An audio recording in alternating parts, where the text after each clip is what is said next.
Hello, welcome to a special unboxing edition of Raymond Castile's Basement of Horror. We are still in the summer break. This is not the start of the second season, but during the break I will do a few special shows like this one. This is an unboxing, so we're just going to take a look at some things in these boxes, just take them out and see what they are. And I might do another one or two unboxing shows over the summer, and if I can pull it off, maybe a field trip, we'll see. And then we'll get started with the second season proper, late summer, early fall. But for now, we have this unboxing video, and I think I've only done one unboxing video, and that was the Mego, am I right? The Mego monsters. So I'm only going to do unboxing videos if I get something in the mail that I think is noteworthy and doesn't really lend itself to a regular episode, and that's what we have here. Truth be told, these boxes have been opened. I did open them and I looked to make sure that what was supposed to be in there was actually in there, and it's in one piece and everything's cool. So I've opened them, I've looked inside of them. So this is, like all reality TV, this is fake.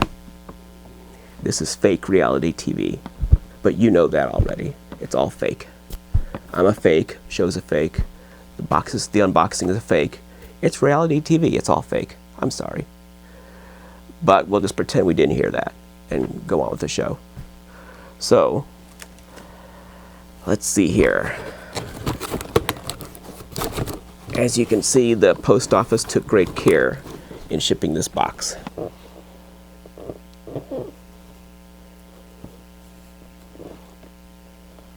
And this was the United States Post Office. It's not FedEx or UPS, this is the post office. So when I saw that, you can imagine I thought, who knows what the contents look like? It's probably a wreck. Luckily it's not. So that's another reason to look inside. It might be dramatic to open a box like this cold on camera, but it wouldn't be very much fun to pull out a broken, and it would be a short video to pull out a broken toy. So let's start with this thing. See what this is. So I did open these, but I put everything back exactly the way it was. So we have some bubble wrap in there. Not a lot protecting the toy inside. And then we have the figure.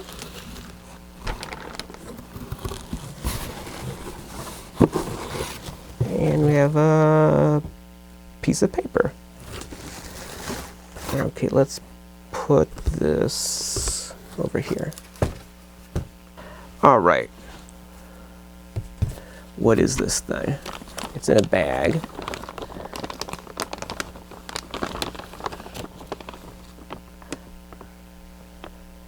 What the heck is that?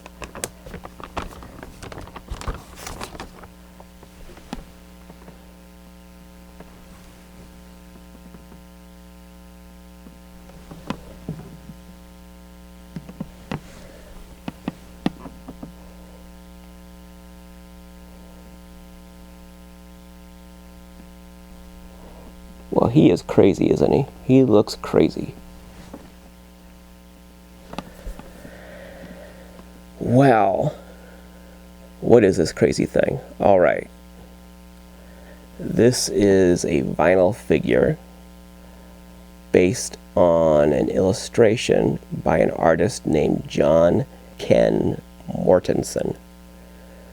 I think his real name is actually Don, but he goes by John. He's a Danish artist. He lives in Copenhagen. And he's actually, his day job is not art. His day job is television. He is a writer, director of children's television shows. But that's not what he's known for internationally. He's internationally known as an illustrator. Now, most people who work at that level in television, writing, directing, producing shows, if they're known for something, that's what they're known for. They're known for being a TV director. That's the way it normally goes. But not in this case. Mr. Mortensen is known for drawing pictures of monsters like this one. Drawing pictures of monsters like this guy on little yellow post-it notes. And I'll take some off the internet and show them to you. In fact, I bet there's some on the screen right now. Do we have some?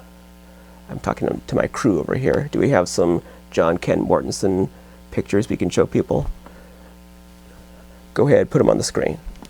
So John Kenn Mortensen draws pictures of monsters on little yellow post-it notes, little sticky notes.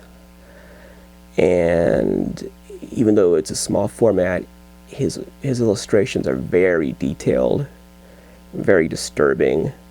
He's been compared to Edward Gorey and Maurice Sendak, and that's a pretty good way of describing his style as someone who's never seen it. Just imagine Maurice Sendak and Edward Gorey and put the two together, and you could probably visualize Mortensen's style. Add a little bit of Tim Burton in there, and you get the picture. Mortensen has released a book of these monster illustrations. It's called Sticky Monsters, and you can get that on Amazon. I admit I had not heard of Mortensen until a company started making figures based on his work. So I heard about the toys first, and through them I learned who Mortensen was. I saw pictures of these figures and thought, whoa, those are really cool. What are those? They must be based on something. And then I learned about this illustrator who has actually become quite well known. I'm often the last person to find out about stuff. I basically live in a cave. I mean, you know, I'm in this horrible basement. I'm trapped here, isolated from society. I have this little cell phone to communicate with the outside world, and that's about it. So, you know, I'm the last to find out about things here in my little bunker. The company that's putting these things out is called Unbox Industries. I don't know a lot about them. They make a lot of independent vinyl toys, and they're not really toys. They're art pieces. They're collectibles. They're not meant to be played with. Now this guy is named the Beast. I think it's the Nameless Beast. Yeah, that's his full name. The Nameless. See, he's called the Nameless Beast, but he has a name. So it's kind of a contradiction. He's the Nameless Beast, and yet his name is the Nameless Beast. So really, he does have a name. It's a lie. Like I said, everything's a lie. It's all fake, including the name. So his name is the Nameless Beast. And he started out as a illustration by Mr. Mortensen. And I don't know how they chose which illustrations to immortalize in vinyl, but I guess he stood out. Now, I'm a little worried about touching him too much, because this is hand painted, and I don't know, I don't want to wear the paint out. I mean, these things are kind of expensive. This was not the first one to put out. We're going to see the first one. But this is part of a larger series, and we're going to see them all the characters. I started with this one because it was a single one in the box, and it was easy to get them out, and because the box was damaged, and I thought I might as well get the damaged one over with. But he's not damaged, thank goodness, because I don't know if you're really getting a good view of this thing on video. I'm going to cut in some photos I took with my phone, And so we'll see some of those as well to give you a better view than I think you're getting on the camcorder here. But the cool thing about it is he's translucent, and I don't know if that really comes through or not, but you can see through him. All these figures are translucent, and he has this wonderful color scheme. It's like something the Ice Cream Man, the Ice Cream Man in his truck would pull this out of his truck and serve it to you on a hot summer day. It's like some kind of a snow cone or some kind of frozen treat. And when the light shines through it, it creates a lot of depth, and the different colors meld together. He's got really scary teeth, and his mouth is hollow, and he's got these cool little fingers, these evil little hands with these elongated fingers. He's kind of like a Krampus. You know, I like Krampus a lot. I'm a fan of Krampus, and he's kind of like a Krampus. He's got these horns, and there's something just generally about him. He's kind of Krampus-like. Now I think the hands are glued on. I think they're definitely not molded in one piece with the rest of this. I think they're glued on. I'm going to set him over here. Right there. Let's look at this card. So he comes with this card.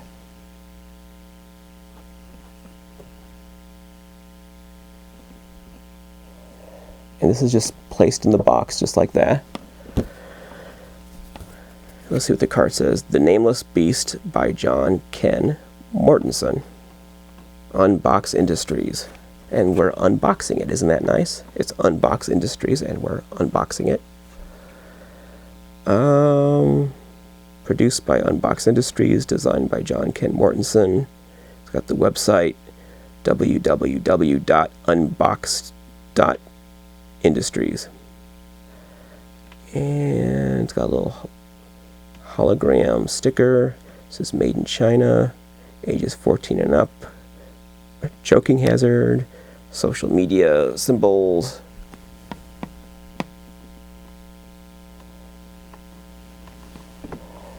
Not a lot going on with that card. You know, not a spectacular card. It doesn't have a picture of the beast anywhere. I thought it might have like the illustration that it's based on, but it doesn't. So why is this card even in here? It's got a fold down the middle. Why is this card in here? And why is this bag like this? Well, the card is the same width as the bag. So the reason these things are even included is because some people, well, these things traditionally, these vinyl figures were sold. I'll have to give you like a little, I'm not exactly an expert on vinyl toys, but there's a tradition of these things being sold in plastic bags with a header card stapled to it. So this would fold over and be stapled to it. And there are some collectors who would actually staple this to this bag and display it that way. I wouldn't, but some people would. I've seen photos online of people who have these displayed like that with the card attached. So if you want to do that, you can. I'm going to put this away before I go any further, because I mean, it'd be nice to have them all out here at one time on display, but I'm a little gun shy about having them all out here. They're, as I said, they're a little on the expensive side, and they're limited, and I just don't want to take any chances that they might get damaged. So I'm going to put them over here. Alright, before I get any other ones out, let's talk about what these toys are. Okay, they're made of vinyl, they're hollow vinyl. They're what's called soft vinyl, even though they're not very soft. I mean, you could go knock on them, they're not, you can't squeeze them. They're made, these at least are made in China, but these kinds of toys are made all over the world, but they're most famous for being made in Japan. Now, you've probably seen, if you're a toy collector or a monster collector, you've probably seen toys of Godzilla or Ultraman, Japanese monsters, like the Power Ranger type stuff from Japan, but mostly Godzilla and Ultraman. You've probably seen little plastic figures of those things made in Japan. Okay, those are like companies like Bandai or Marusan or Poppi, if I'm pronouncing these correctly, Bullmark. Those are the famous names. And Bullmark and Marusan, they started in the 60s. Did they both start in the 60s? One of them started in the 60s, making these monster, like Godzilla monster vinyl toys. And they had a heyday in the 70s and 80s where they really became better known and more people were getting into them. And they kind of crossed the ocean, crossed the Pacific in the 80s. More American collectors started getting into these little vinyl Godzilla and Ultraman toys. And the big name for a long time was Bandai. Bandai. And I used to have quite a few of those. I don't anymore. I have some Poppies and that's about it. But those were mass-produced, mainstream toys, the Ultraman, Godzilla stuff. In the 90s, and it might predate that, but it started to get big in the 90s. Independent producers started getting on board, and smaller companies started making these things, and they started making more esoteric characters, and they weren't necessarily licensed. And the companies that were more prominent, more mainstream, started doing limited runs for conventions, like just like a one weekend run of a toy in weird colors maybe, and they started reissuing or reproducing 60s and 70s Godzilla vinyls. And so the whole thing kind of exploded. Instead of being a niche kind of collecting field based on vintage toys, it became based more on newly produced toys, where people are wanting to get the latest vinyl toys produced, or a vinyl produced for a certain convention or something like that, or a new limited run. And then more in the 21st century, you started getting into more of art-oriented toys.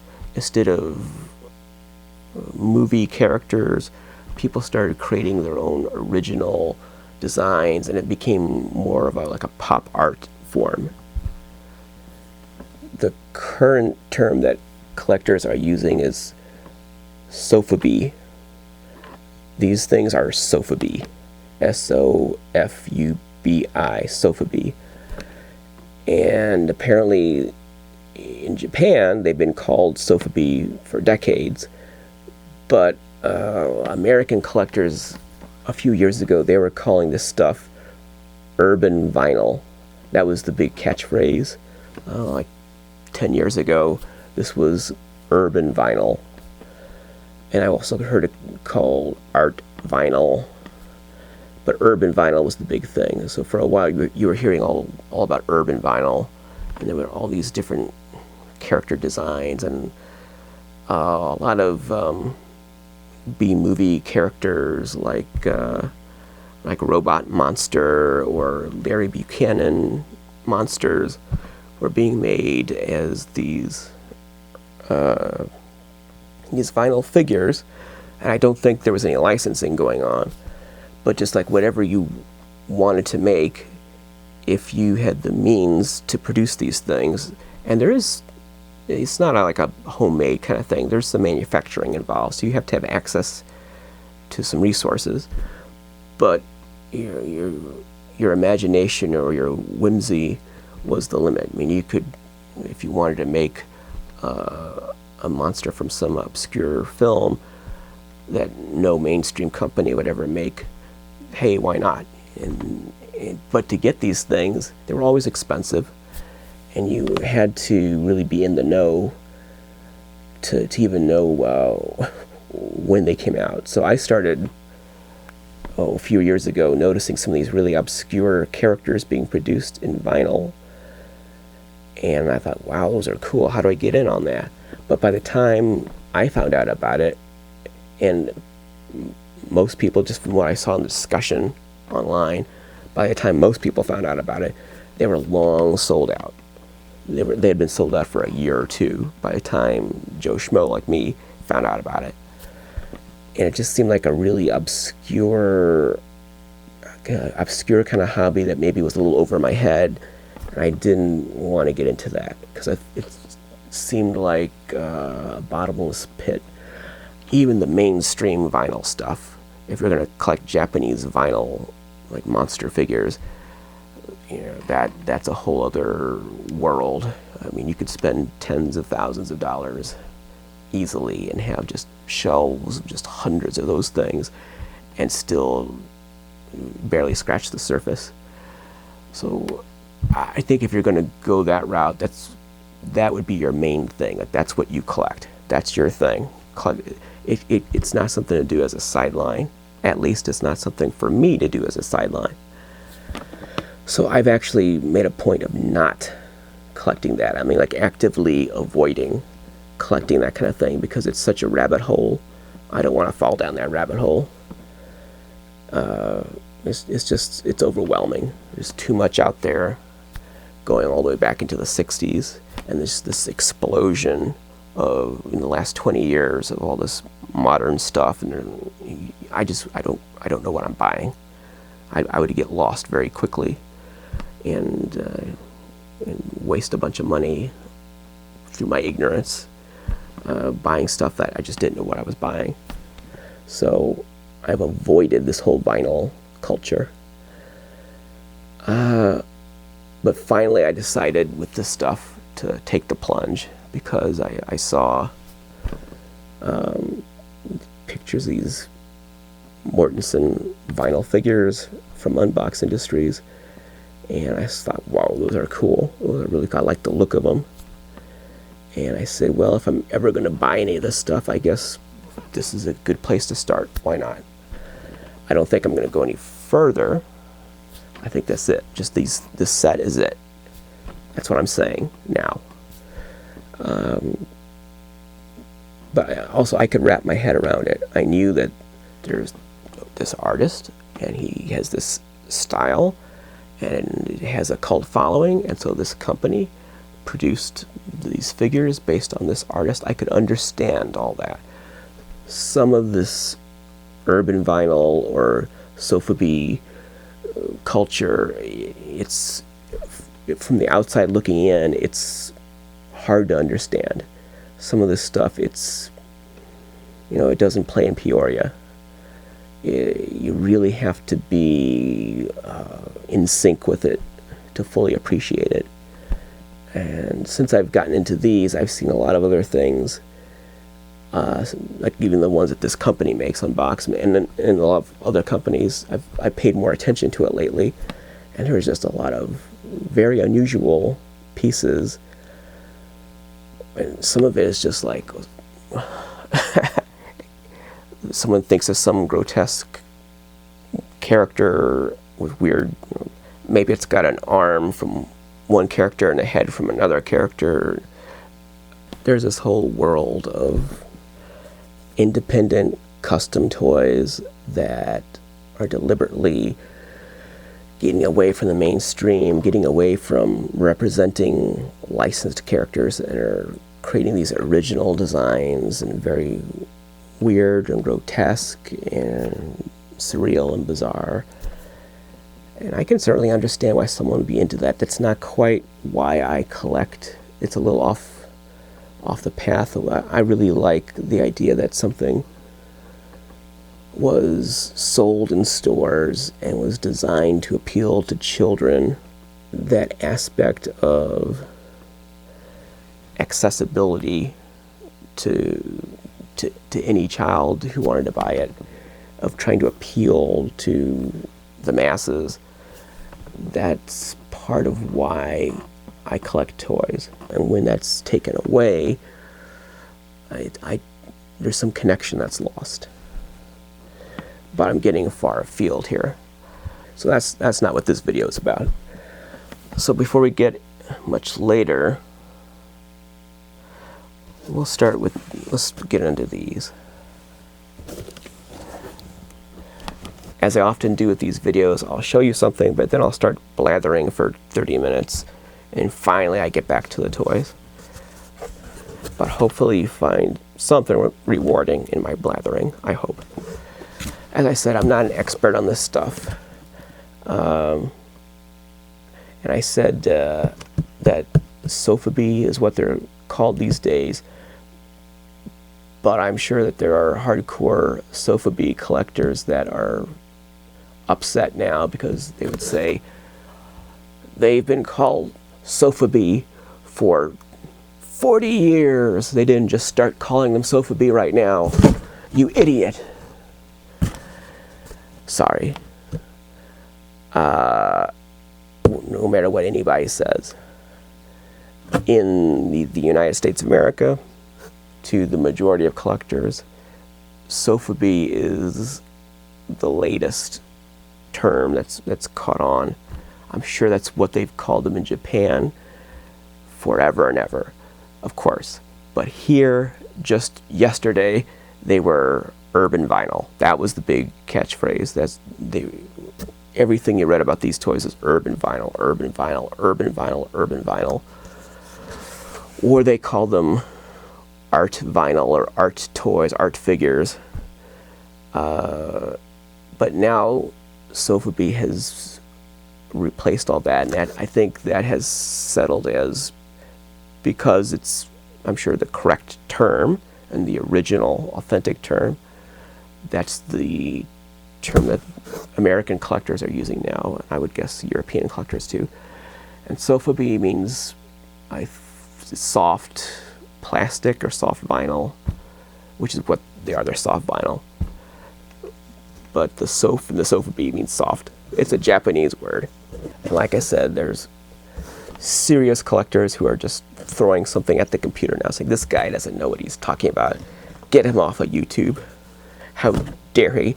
I live here. I've collected sofubi since before I was born. For the last 60 years, I have collected sofubi, and this idiot just started just now his very first sofubi he's ever bought, and he's on YouTube spreading all this misinformation, and oh gosh, I'm sorry. I'm sorry. What can I say? Okay. So, these are the figures. Well, these are the characters that started this line. Right, so here you can see how they're... Okay, now there was some kind of, like, what do you call it, foam paper. It wasn't the bubble wrap, it was like that white, spongy kind of paper. It's not paper, but it's like made of foam. There was some of that folded in here. So let's take these out.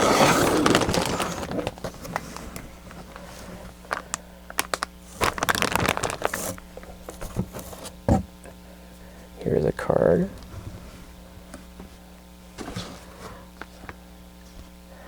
These are the three witches. So, this line has actually been around since 2014. Not these particular toys, but this series by Unbox Industries, this John Kenn Mortensen series, started with these three characters in 2014, but not these exact figures that you're about to see. Because when they first put them out, they were kind of yellow and black, like the post-it note illustrations. They're, you know, black on yellow. So the original figures were also kind of like a black on yellow color scheme. So those were the original versions, and then I think they've had six different versions of this set.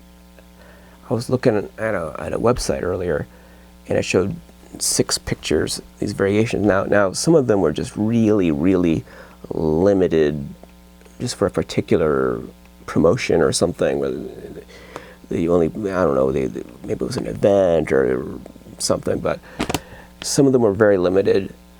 But still, I believe they've made 6 different color variants on this set of these witches, and maybe all of the figures too, but I know the witches. So this is just the latest version that they've made, but based on the photos, I think this is the best. This is my favorite color scheme of all the ones I've seen. Like the original ones. So, and as you can see here, they're individually bagged, and then they're all inside this bigger bag.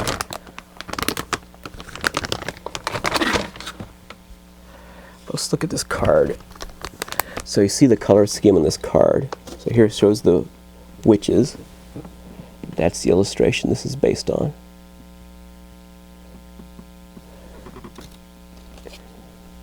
And there you see they're called the 3 witches.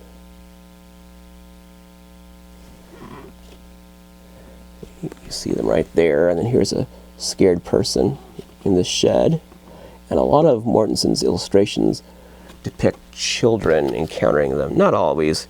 Sometimes it's an adult, but a lot of times it's a child encountering these monsters, these weird characters. And it looks like these witches are plotting something. And this little girl in this shed, they've left, I don't know if it's a basket of food that might be poison. I don't think it's a baby. I think it's a basket of like a picnic. I sound like Yogi Bear. Picnic. A picnic basket of food. Probably poison. And these witches are like plotting, I guess, what they're going to do when the girl eats it. I don't know if they're going to eat the girl or what. You see John Kenn Mortensen's little logo. He's got like a face on the little spider body. So I like this. This is a cool card to include with it. And yes, it would, if you wanted to, it would fit on the bag. If you wanted to display it that way. So, let's take these out.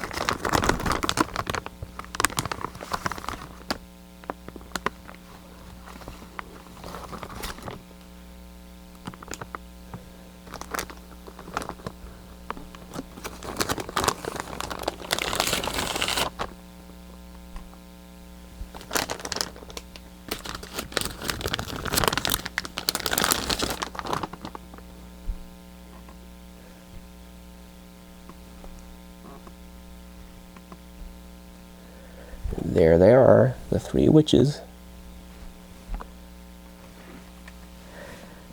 And like I said, I'll show you some photos of these in addition to what you're seeing here, just to make sure that you get a good look at them.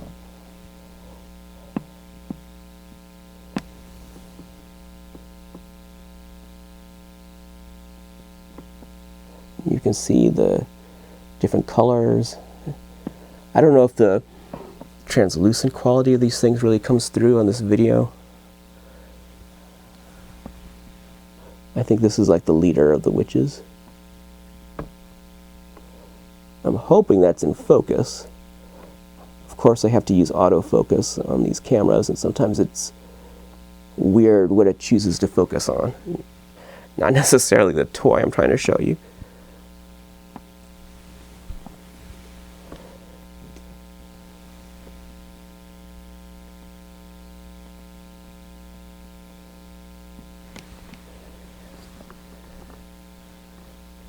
These don't have any articulation. They're just solid pieces. Some of these sofubi figures do have articulation. not these. These have no articulation.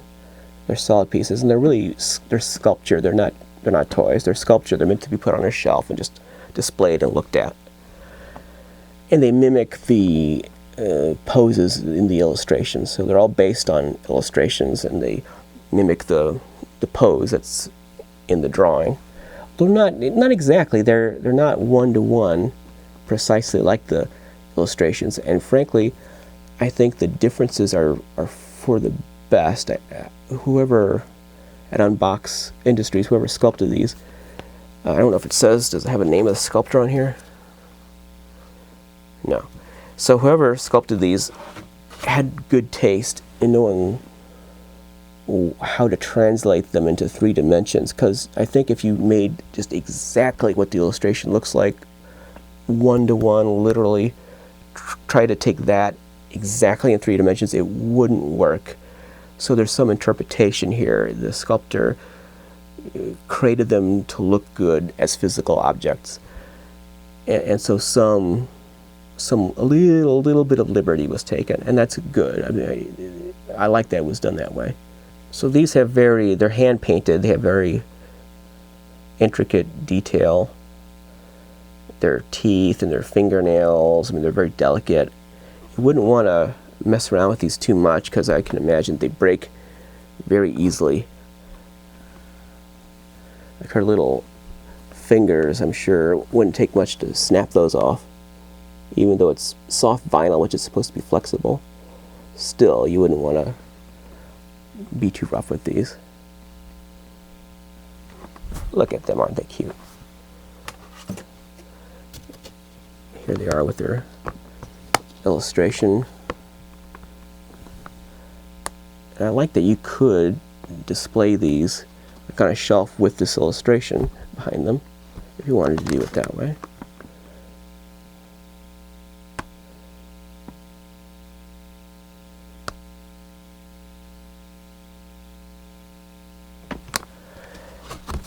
So that's the 3 witches. And the way they're sculpted, you can't really tell where the hair ends and the clothing begins. It's all just kind of one shape. Just the lines go down into their bodies. They're like almost like plant-like. They're like they grew like a tree, and this head grew out of it. It's like they grew up from the ground in the shape. They're definitely, I think that's kind of what appeals to me, is that there's an abstract quality about them that are not to be taken literally, like an action figure that has like arms and legs. And a lot of action figures are based on movies or comic books, which are still aiming for a kind of realism. So they're very grounded in reality. They're depicting a character that is supposed to exist in the real world, a character that would walk on solid ground, and to some extent the laws of physics would apply to this character, but not these. These are completely abstract. They don't have to make any sense. They don't have to obey the laws of nature. They don't have to have legs or joints or anything. They just exist. They're just creatures of imagination.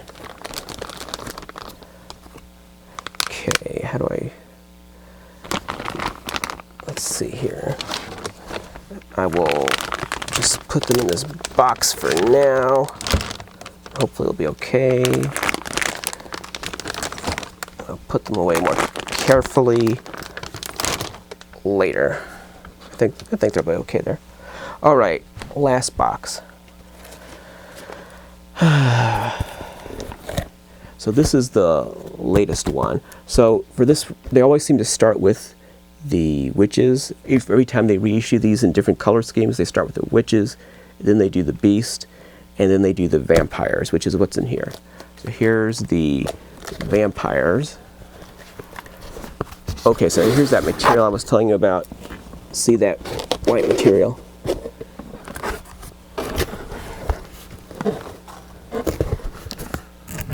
This stuff is what I was telling you. So that the witches had some of this. Okay, Where should I put this? Put it there. And then here's that's how they came. Nothing has been added or removed.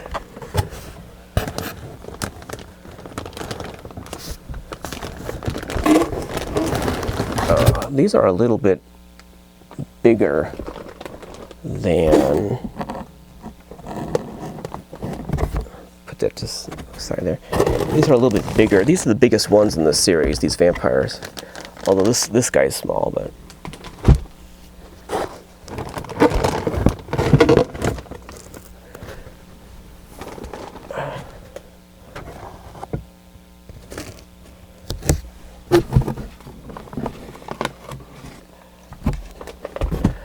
Okay, so more of that, I can't see it, more of that white stuff at the bottom of the box. So no bubble wrap in this, it was all that kind of white foam material.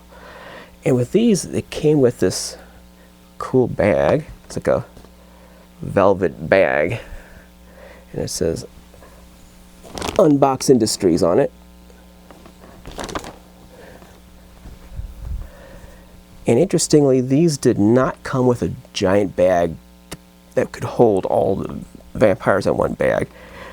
And and it didn't come with a header card. It came with a card, this little one.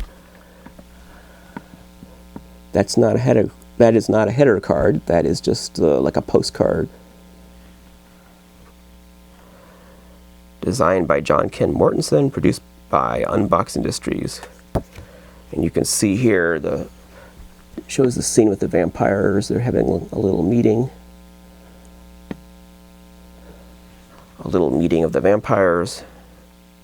There's a child with a crown, very Maurice Sendak, very Where the Wild Things Are. You can see over here, there's a little kid in that throne wearing a crown. And he doesn't look like a vampire. Looks like though he might be crowned king of the vampires.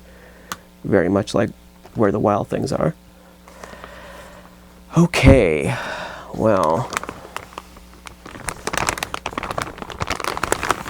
so this big one here, he's got 2 bags. He's double bagged. Well, here he is. This is going to be hard to kill these out. Okay, here's another one. Here's the little one. I want to try to put these all back in their correct bags. I'm not sure how I'm going to store these. And some of these are taped. The other ones, the bags were not taped. These bags, half of them are, they have tape sealing them. So I'm breaking the seal, so to speak. The witches and the beast did not have that. Okay, here's this little one. Oh, let's get all this out of the way. Okay, whatever. Before we run out of time, let's show you these guys. Whoop. Can you see him? There we go. He's kind of hard to see. He's so tall, he's hard to see. So we have, can you see his head? No. I zoomed out a little bit to try to get all of these in. So here are the vampires. Now these are cool. I mean, I really like the witches, but I think the vampires take the cake. They're just, there's more detail, there's more character. Each one has, I mean, they all have their own personalities, but these vampires particularly, really each one has its own, you can just tell what the story behind each character is. You can tell which one's the leader, which one's the troublemaker, or the schemer, which one kind of takes orders and does whatever he's told. He's obviously the leader. And he's I'm sure the oldest one. He's big. I mean, he's a really big character. Now, look at that profile. I don't know if you can. Oh, I hope you can see it. And of course, these are all inspired by Nosferatu, Count Orlok. They all have that kind of look about them. He's more bat-like. I mean, he almost has like a Bram Stoker's Dracula kind of a vibe. He looks different from the rest. So he's kind of like a more bat-like vampire. These are more kind of Nosferatu, Count Orlok vampires. And they've all got hoods. They have that sculpted detail. There's a hood behind them. And you can see there's more definition to their costumes than with the witches. The witches are just kind of one organic shape. These have more like robes, and you can see the details in the robes. Now this is a disturbing little one.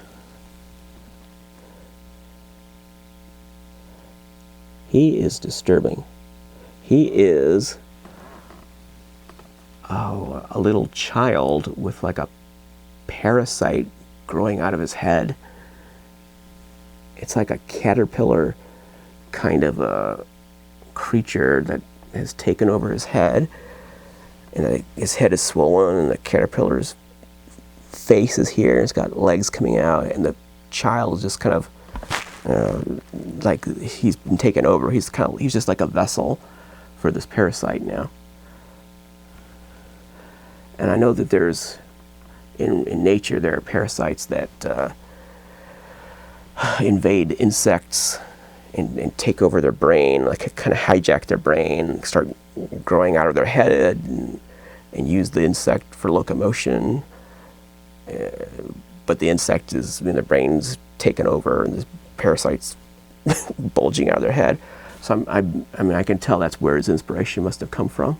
He probably was thinking about those kinds of parasites, and this one is taken over a child, a human child.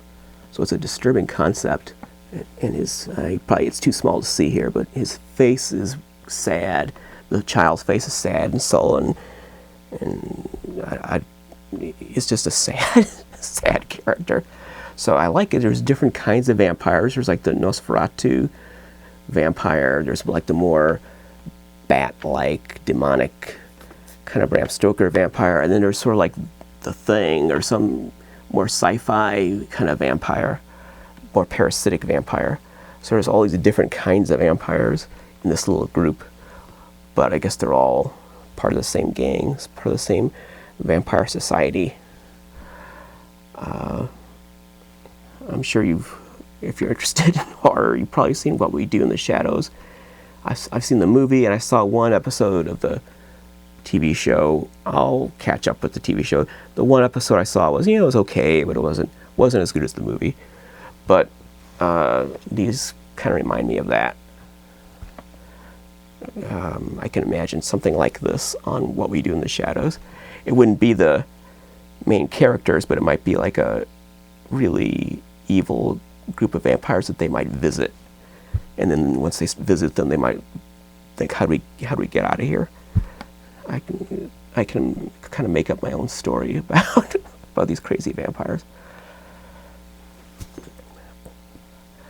So the vampires, I'd have to say they're my favorite. I mean, I like them all, but they just, each one has so much character. And each one kind of tells a story. And then together, they sort of tell a story. Like, what is this group, this vampire society? What are they doing? And if you look at the picture, it is like they've crowned a child. Not this child that's got the parasite. They've crowned a child with an actual king kind of a crown. He's in was it a throne? Is it a chair? It's not well, no, it's kind of a throne, because there's like steps going up to it. And again, it reminds me of Where the Wild Things Are. What's the kid's name? Max, in Where the Wild Things Are, where he's like becomes king of the wild things. So kind of reminds me of that. Well, there you have it. That wraps it up. We've seen all 3 sets of these Unbox Industries John Kenn Mortensen sofubi urban vinyl art figures. And as I said, these have been around actually since 2014, the first versions. They were kind of like a yellow with a dark details, dark paint, like a dark wash over yellow vinyl, or like a dark yellow vinyl. And then they did different color variations, and at least 6 different variations, I think. And then finally, this is the latest set that was released in 2019. So all, let's see, 8? Yeah, 8, all 8 figures in this red color were released in 2019. This red and blue color scheme is actually called the Blood Wake series. I just looked it up. So the other color, I don't know what the other color schemes were called, but they had these different colors that they released it. Like in 2014 they did something, in 2015, and then now in 2019 they have this Blood Wake edition in these red and blue. I've heard some people say this is red and purple, but that sure looks blue to me. So this is the ones I've showed you in this episode. These are the Blood Wake versions. So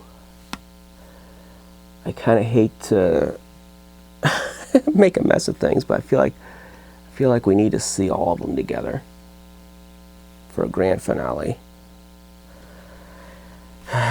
Okay, let's see here.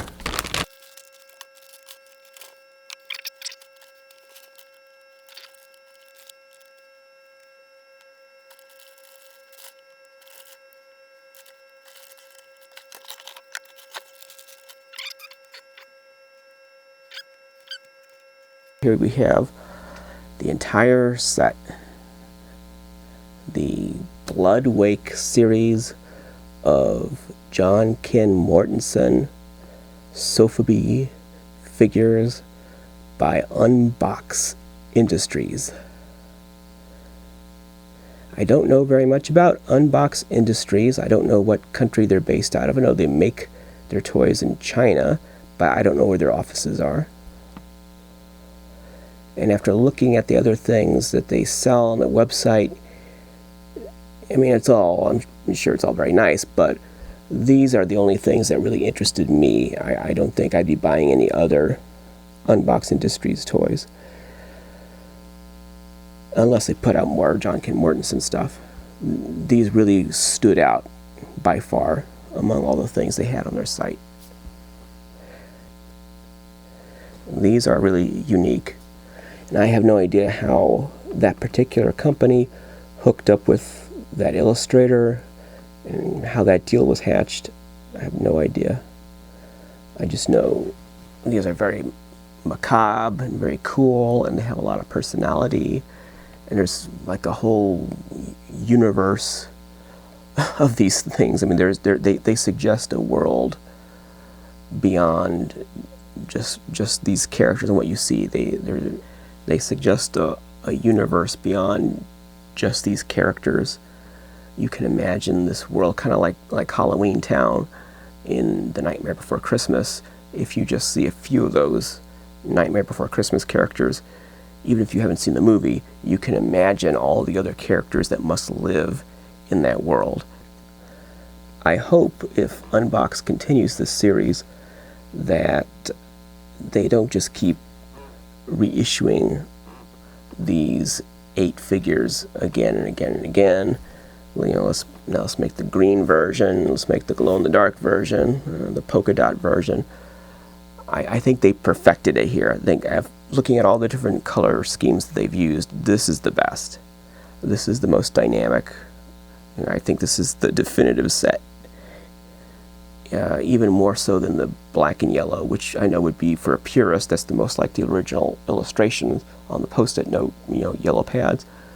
I'm not too crazy about the way those look. This looks great. I like this. These are awesome. But instead of just putting these out again and again, I would hope if they're going to pursue Mortensen and his world that they find some other characters. Just looking through his illustrations, there's all kinds of other creatures that they could put out. So I would hope that they do that. Thank you for watching this episode. I will see you again very soon. And until then, just remember, he who dies with the most toys is dead.